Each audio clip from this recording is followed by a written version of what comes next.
TexarkanaFYI.com and Horn Hog Radio. Cody Howard with Mission Texarkana. We got freezing temps coming, so there's special measures being taken. Right.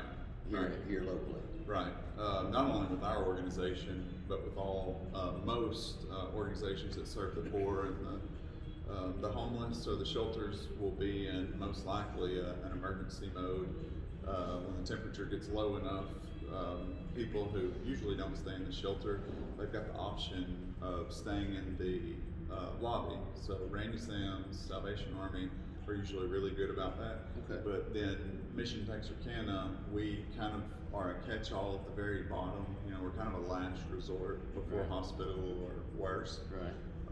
So we're setting up warming stations. Well, and that's the thing we were talking earlier, and you had shared something. When this happens, it's, you know, we always lose, you know, you got frostbite cases. Right.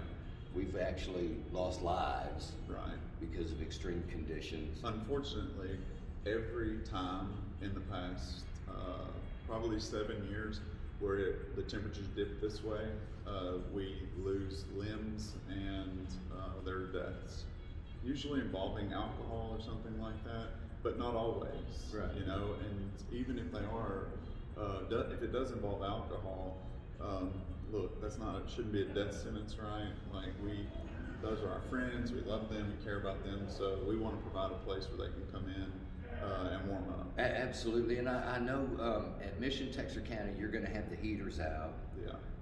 Tell us a little bit about that. That's 620 West 4th Street. Yeah, so 620 West 4th Street, there's a lot of folks with mental handicap or just personal preference. You know, we all have different ways we were raised and understand things, and so we want to provide a place where those who shun the shelters or tents or things like that can come to stay. And there's some that have actually, you know, been through the shelter systems and just, you know, but there are other resources, and that's part of what I wanted to get into. Was a lot of the panhandling going on. You know, there are resources downtown. Yeah. And those people on the corners do know about these resources. Yes. So yes, I work with panhandlers consistently. Yeah, they're choosing to be out there. Yeah. Even on top of resources that are available to them. Right, and we try to discourage panhandling, and I'm not going to say that it's never good to give to a panhandler, because like there are cases where someone has legitimate need, and I run into that every once in a while. But the downside of that is if I, you know, give money to a panhandler, it makes it far less likely that they're going to come and get what they need to rise out of the homelessness or the poverty that they're living in. As long as they're bringing in cash on the street, there's no reason for them to learn how to read. Our churches here in Texarkana, and a lot of organizations, you know, they around the corner you were working with these folks. Yeah. A lot of organizations have really put forth this is a whole different video. Yeah, right. It's okay. To get into about, yeah, okay. But the whole idea is, you know, yes, there is help, immediate help. Yes. But there's also a way to help and continue to do better, to grow. Right. You know, you're the one that introduced me to the toxic charity. Right. You know, you just give them the money, and yeah. So there's you're just taking care of some.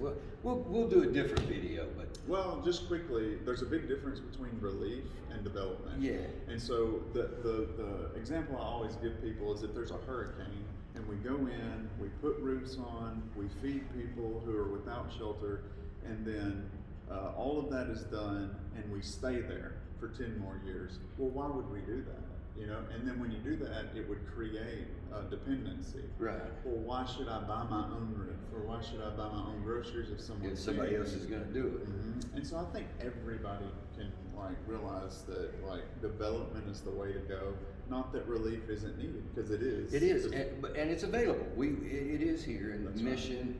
Right. We feed every day. Randy Sam's. They shelter every day. Outreach, Salvation Army over on the Arkansas side of the line. With the cold weather, they can come in and stay there.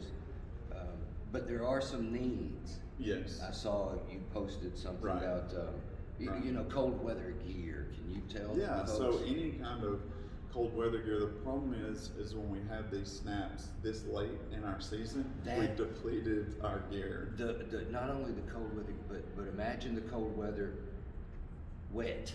That's right. It is another Yeah. level of I mean, it's Yeah. that's where the frostbite And the hypothermia. right comes from, That- because you can't get warm.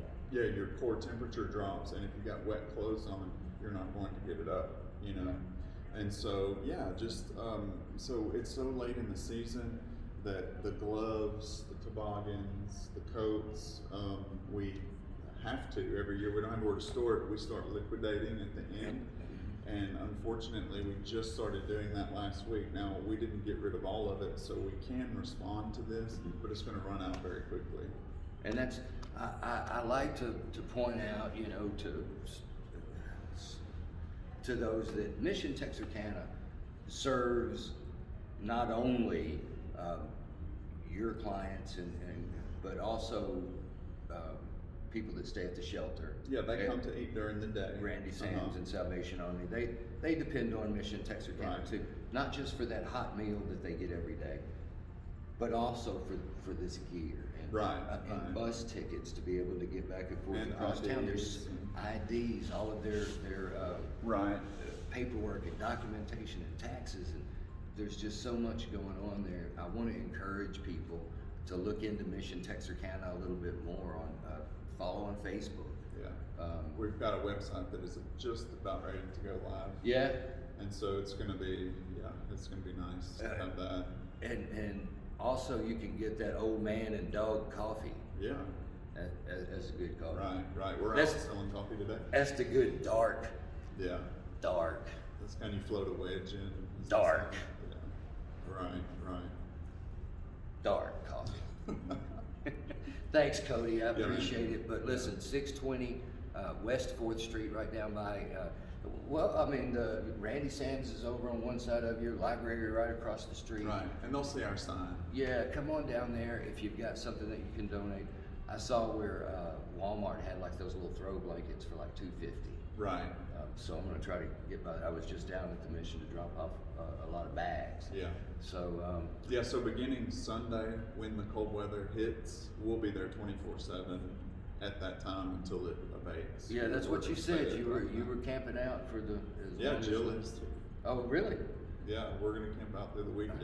And got the big heaters, the awnings out there. We're putting a wall on one of them to stop the wind, and we're gonna heat it, right, and put some air mattresses out there. Yeah, well, and you'll preach a little bit. Yeah, you can't get away from that. Thanks, Cody. All right, man.